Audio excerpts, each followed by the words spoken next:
Coming up on Arirang News. In just a day from today, the leaders of South Korea and Japan are meeting for the first time in several years. A joint statement is not expected, but the summit will likely focus on the betterment of the Seoul-Tokyo relationship. Starting next Monday, people in South Korea will now be able to commute without wearing masks on subways and buses. The indoor mask mandate is being lifted for public transportation, but people are still advised to wear masks during rush hour.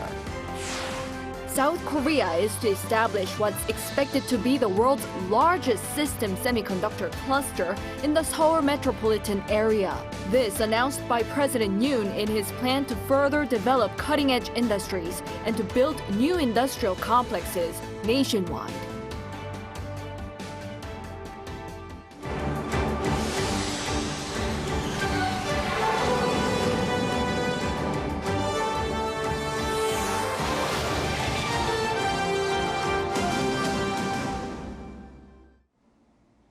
Good evening. It's 9 p.m. here in South Korea. Thank you for joining us on Arirang News. We start with the Yoon-Kishida summit to be held in just a day from today. The leaders of South Korea and Japan are not expected to release a joint statement after their summit in Tokyo tomorrow, despite the occasion being deemed a breakthrough in bilateral diplomacy.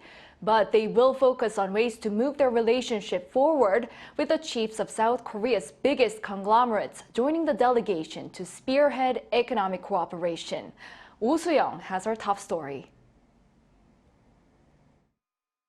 Rather than setting a statement in stone, the leaders of South Korea and Japan will work on building a solid foundation to improve bilateral ties through economic and diplomatic exchanges. A presidential official told reporters Wednesday that President Yoon and Prime Minister Yoon-Kishida will hold a press conference after their talks and share the results of their discussion in turn, but there will not be a joint statement. The official said the summit is significant in restoring bilateral ties, which hit a critical low after 2018, but the milestone is yet a stepping stone in building future-oriented relations. While addressing their differences over history, which are domestically sensitive issues for both Yoon and Kishida, and which triggered a trade dispute in 2019, the two leaders will focus on advancing areas they agree on. This will include restoring a ministerial-level platform on economic issues, including finance, trade and science and technology, as the two leaders discuss ending Japan's restrictions on exports of chip materials to South Korea. Given South Korea's reliance on global trade for economic growth, Seoul's Senior Presidential Secretary for Economic Affairs said Tokyo is an obvious and inevitable partner in economic cooperation to strengthen supply chains, expand South Korea's export industries, and nurture new tech sectors. We can lead the way in new future technologies if we can maximize our synergy in R&D by combining South Korea's strength in chips, displays, and other strategic technologies with Japan's strength in basic science. In resetting economic ties, the president will attend a roundtable of key business figures on Friday, with the chiefs of Samsung, SK, LG, Hyundai and Lotte groups joining the session, as well as representatives of small and medium firms. Yoon will also meet with members of bilateral friendship groups and deliver a lecture to Korean and Japanese university students. As the momentum for rapprochement grows, Kyodo News has reported that Kishida is mulling a visit to South Korea after he hosts the G7 meeting in May. He is likely to invite Yoon to join the summit in Hiroshima. Oh Soo-young, Arirang News. As South Korea and Japan move toward mending frosty ties, our cultural correspondent Song Yu-jin takes a look at how the Yoon-Kishida summit will serve as a chance to shape up cultural exchanges and tourism. With South Korean President Yoon set to visit Japan and meet Prime Minister Fumio Kishida on Thursday, all eyes are on whether this can be a turning point for the soured Seoul-Tokyo relations. That includes cultural ties as well. Cultural diplomacy between the two countries kicked off in 1998 after former President Kim Dae-jung and his Japanese counterpart Keizo Obuchi came up with what was called a New Japan Republic of Korea partnership towards the 21st century. The first Korean wave in Japan started in the early 2000s after the hit Korean drama Winter Sonata aired in Japan. Then in 2010, K-pop rose to the fame thanks to the artists like Kara, TVXQ, and Girls' Generation. But ties weakened as relations turned thorny from the early 2010s over historical and territorial disputes. This triggered the anti-Korea and no-Japan boycott movements in each country. But the good news is that things have gotten better. During COVID-19, both Koreans and Japanese people started consuming more of each other's content through streaming platforms. The fourth Korean wave in Japan is happening right now, where interest not only lies in K-content, but food, products, tourism, and language. The younger generations are leading the wave, whereas during the early 2000s, it was the older generations. And experts predict President Yoon and Prime Minister Kishida's meeting will further boost cultural exchanges. Cultural, interpersonal exchanges depend greatly on bilateral ties. When relations were not good, it was hard for people in Japan to publicly show their interest towards Korean culture. The bilateral summit could help break this atmosphere.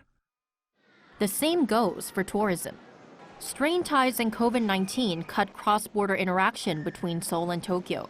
But it's been recovering since the second half of last year following the easing of virus protocols such as the resumption of visa-free entry between two countries. School trips and group tours from companies are heavily influenced by diplomatic relations. We're already seeing more school trips from Japan this month. We expect more of these tours to take place after Thursday's summit.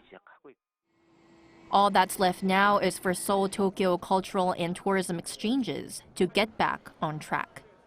송유진, Arirang News. Meanwhile, South Korea's steelmaker Pasco has donated 4 billion won, about $3 million for Korean victims of Japan's wartime forced labor. According to Pasco on this Wednesday, it has transferred the remaining 4 billion out of the 10 billion won it had pledged back in 2012.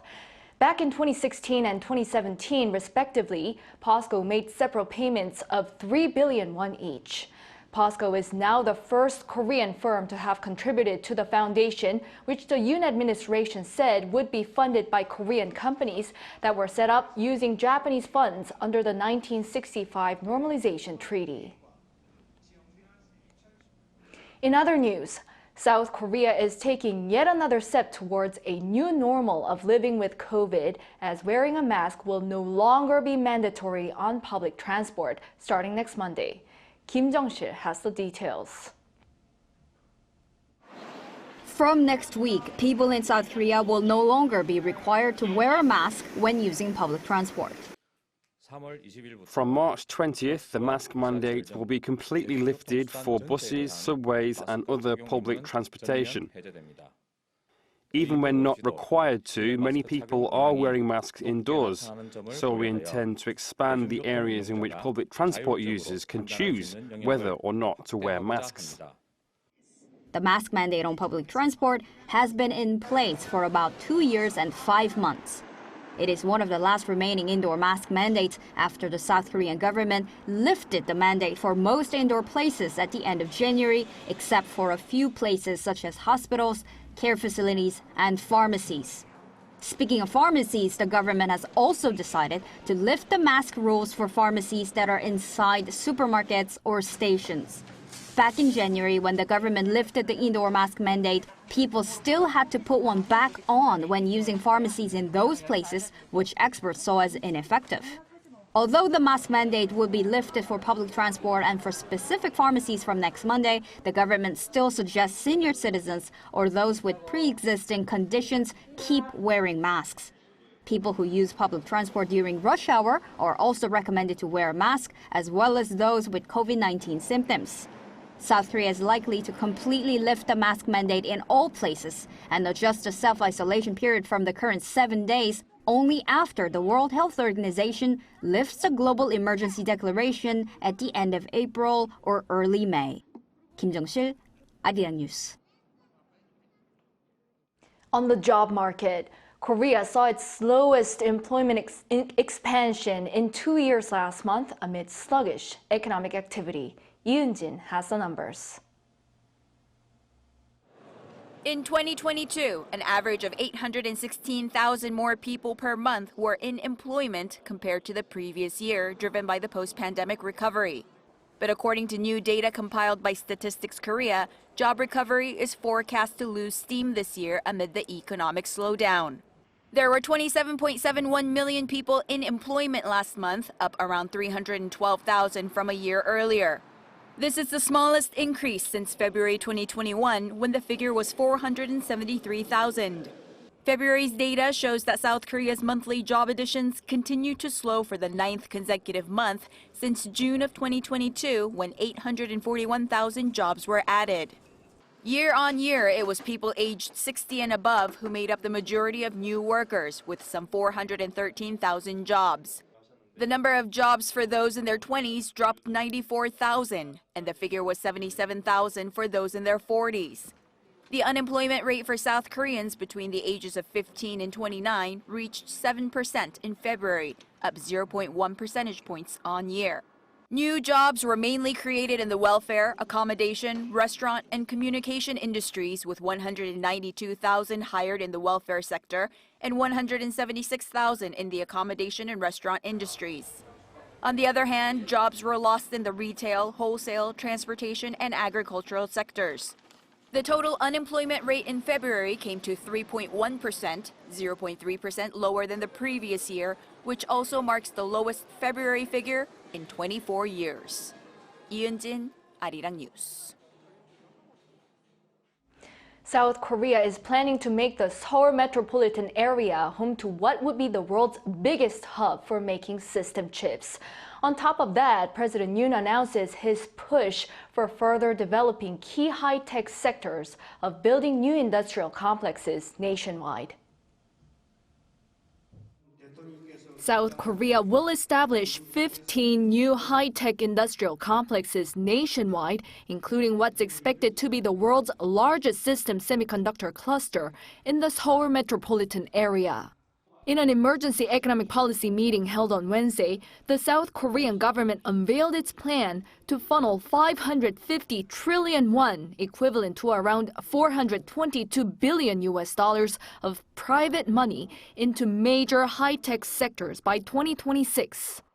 Chairing the meeting, President Yoon expressed his determination to further develop cutting-edge industries.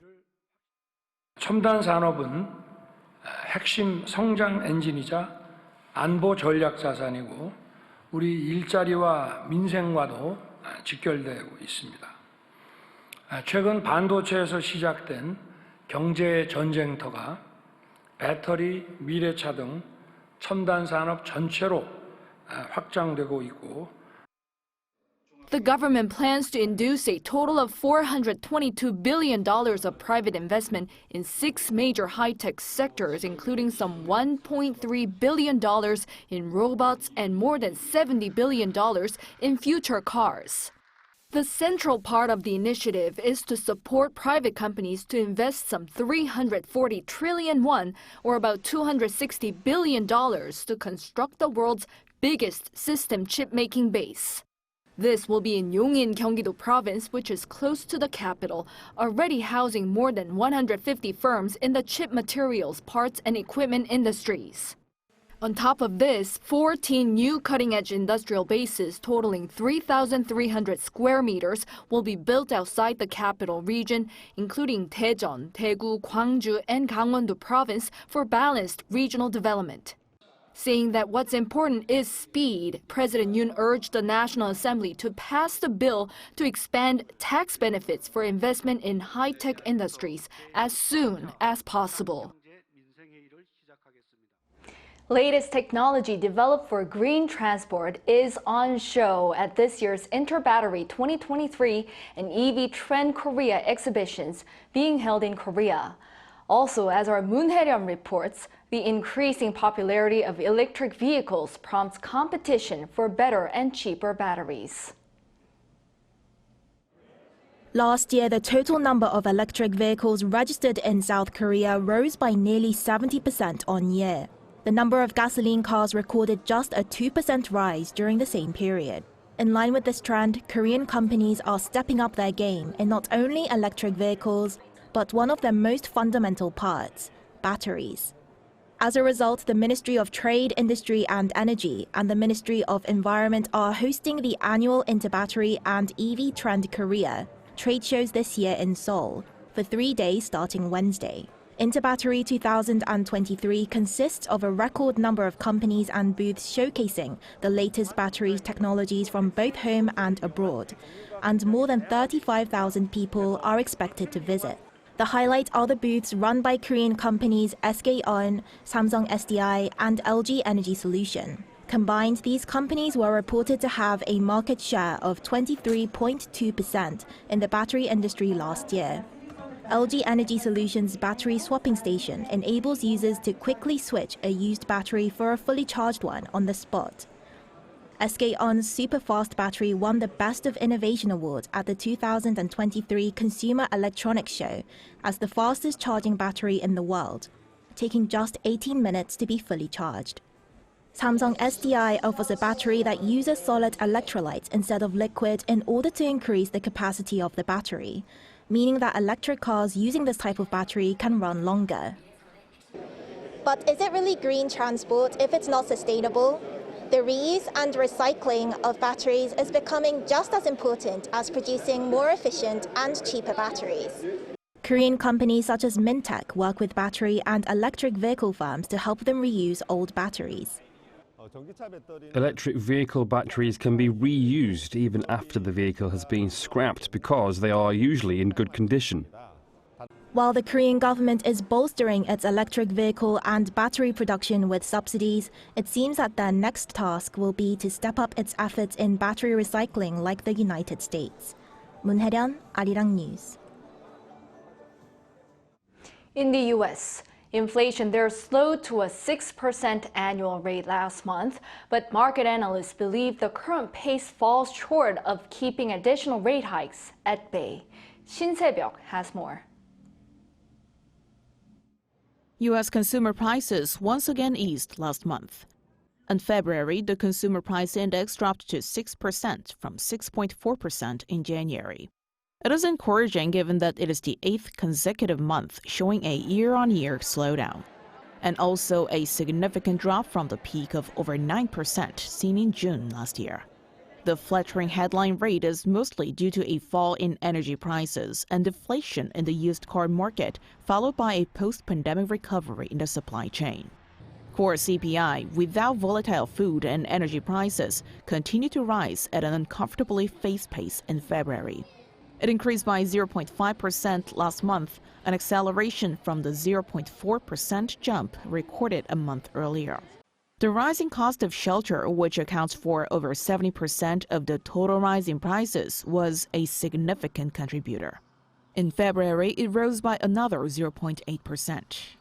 Meanwhile, even with signs of headline inflation easing, the Federal Reserve is widely expected to go ahead with another rate hike next week, potentially another 25 basis point hike. This is because inflation remains at 3 times the Fed's target of 2%, and despite the recent failure of regional banks in the U.S. The real question for everyone is thinking about the Fed's direction all the way through May and June as it relates to do we have a series of 25? But I think everybody's decided it's pretty much 25 this time due to the bank scare. Despite the 6% inflation figure, U.S. stocks ended higher on Tuesday. The Dow Jones Industrial Average closed up 1.1%, the S&P 500 up 1.7%, and the Nasdaq Composite over 2% up. Shin Se-byuk, Arirang News. The National Assembly called for bipartisan support for the success of South Korea's bid to host the World Expo 2030 in Busan. This was on Wednesday in a general meeting of the Parliament's Special Expo Bid Committee. There, lawmakers passed a resolution calling for bipartisan collaboration and assistance for the bid. The resolution read that the National Assembly recognizes that hosting the expo is an economically, diplomatically, and culturally important national task. It also asked for the BIE member countries' active support. North Korea has confirmed that the regime fired 2 ground-to-ground missiles yesterday. The area of launch, though, is not their usual choice for test fires, and experts regard this as the North sending a bigger warning to the South and the U.S. Here's our defense correspondent Kim Hyun-sung with some analysis. North Korea's state-run media confirmed on Wednesday the launch a day earlier of 2 surface-to-surface missiles. The regime's party-run newspaper Rodong-Sinmun said that a missile unit on the west coast test-fired 2 missiles in mid-range from Changnyeong-gun County of Hwanghae-namdo Province. The missiles traveled more than 600 kilometers to directly hit their target, Pido Island in Cheongjin-si, Hamgyeong-bukdo Province. Changnyeong-gun County in Hwanghae-namdo Province is not North Korea's usual choice for a weapons test. They usually fire from farther north. But experts say that they have moved a little farther down the map to send a more threatening message to South Korea and the U.S. I think North Korea tries to show that their missile capabilities are sufficiently mature and powerful enough to put any part in South Korea within reach of its missile threats. The distance of 611 kilometers is a length that can reach beyond Korea's southernmost island of Jeju. From the photos released, experts suspect the launch firearm to be KN-23, a solid-fuel short-range ballistic missile that's designed to fly at a lower trajectory, shortening flight time. It could be more threatening than other tactical guided weapons like the liquid-powered Scud and Rodong missiles, as it's harder to track and easier to load. Unlike the previous missiles, it doesn't draw a normal trajectory, but performs various anomalous maneuvers to avoid interception. It's much more threatening and difficult to defend against. However, there's a chance that North Korea could be lying about the success of the launch, as a news report did not include visual evidence of the missiles directly hitting their target as it did with previous successful cases. The Seoul-Washington joint military drills meanwhile went on for a 3rd day, even as North Korea stepped up its weapons tests in protest. With more than a week still left to go, experts see North Korea continuing to ramp up its provocations in the coming days. Kim Hyun-sung, Arirang News. A Russian fighter jet forced down a U.S. Air Force drone over the Black Sea on Tuesday after damaging the propeller of the drone. According to U.S. officials, the drone was flying over international waters when one of 2 Russian jets intentionally flew in front of and dumped fuel on the unmanned drone several times. The White House called Moscow's actions unsafe, unprofessional, and reckless, while Russia's defense ministry denied its aircraft came into contact with the drone. The Russian ambassador to the U.S. said Russia does not want confrontation with the U.S., but added that American aircraft have no business being near the Russian border.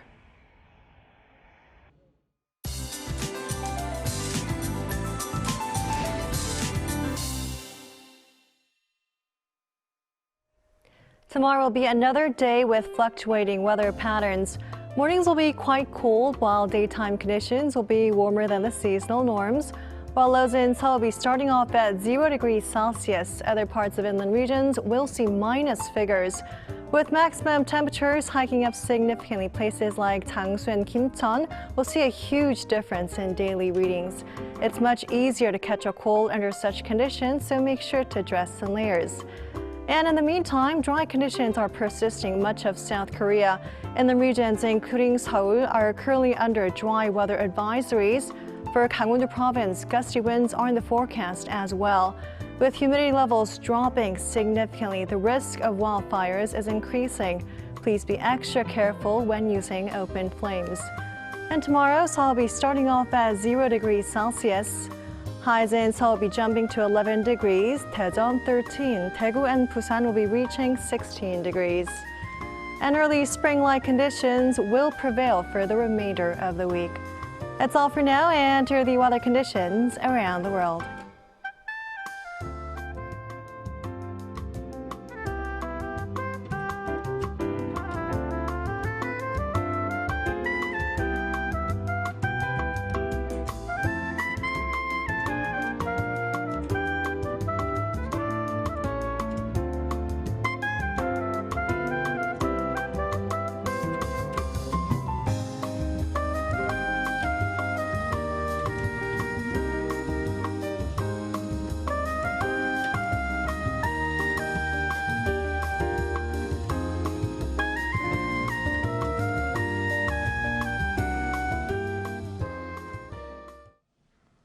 That's all for tonight's newscast. Thank you for watching. We'll be back tomorrow with the latest news. Good night.